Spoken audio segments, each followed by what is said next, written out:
కేటీఆర్ పై విమర్శలు చేసే ముందు కంటోన్మెంట్ వర్గానికి కాంగ్రెస్ ప్రభుత్వం ప్రజలకు ఏం చేసిందో సమాధానం చెప్పాలని డిమాండ్ చేశారు బీఆర్ఎస్ సోషల్ మీడియా కన్వీనర్ మన్నే క్రిషాంక్.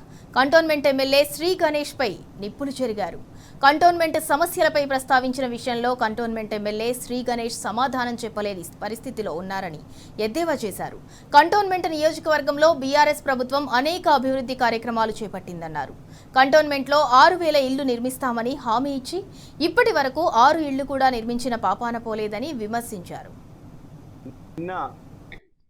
కంటోన్మెంట్ నియోజకవర్గంలో బీఆర్ఎస్ పార్టీ యొక్క జనరల్ బాడీ సమావేశం, బూత్ స్థాయి సమావేశానికి కేటీఆర్ గారు రావడం, పెద్దెత్తున బూత్ స్థాయి నాయకులు, ఉద్యమకారులు అందరూ కూడా తరలి వచ్చి ఆ ప్రోగ్రామ్ని గ్రాండ్ సక్సెస్ చేసిన తర్వాత ఇవాళ ఇక్కడ కంటోన్మెంట్ కాంగ్రెస్ ఎమ్మెల్యేకి వణుకుబుట్టినట్టుంది. అందుకే ఏది పడితే అది మాట్లాడుతున్నారు.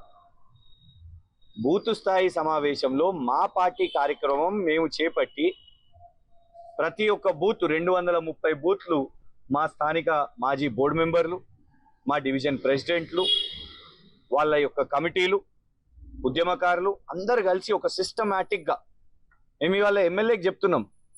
ఏదో డబ్బులు ఇచ్చి తీసుకొని వచ్చిండ్రు, సనత్ నగర్ నుంచి తెచ్చిర్రు, ఇక్కడి నుంచి తెచ్చిర్రు అని అంటే అసలు నీకేమైనా సోయి ఉన్నదా?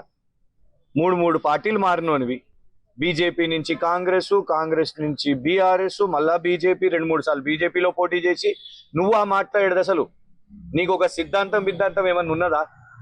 కాళేశ్వరం గురించి మాట్లాడతావు, కంటోన్మెంట్ గురించి అడిగితే కాళేశ్వరం గురించి మాట్లాడతావు. మరి ఇవాళ నువ్వు నీళ్ళు ఇస్తున్నావా? వారం రోజులకు ఒక్కసారి వాళ్ళ కంటోన్మెంట్, వారం రోజులు ఒక్కసారి ప్రజలందరూ వేచి చూస్తున్నారు. ఎప్పుడు వస్తుంది? వారం రోజులు ఏ రోజు వస్తుంది? వస్తే ఎంతసేపు వస్తుంది? వస్తే మంచినీళ్ళు వస్తాయా, మురికి నీళ్ళు వస్తాయా?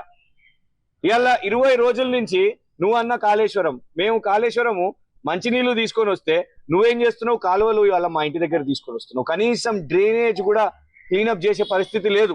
పైసలు లేవని చెప్తారు మీరు.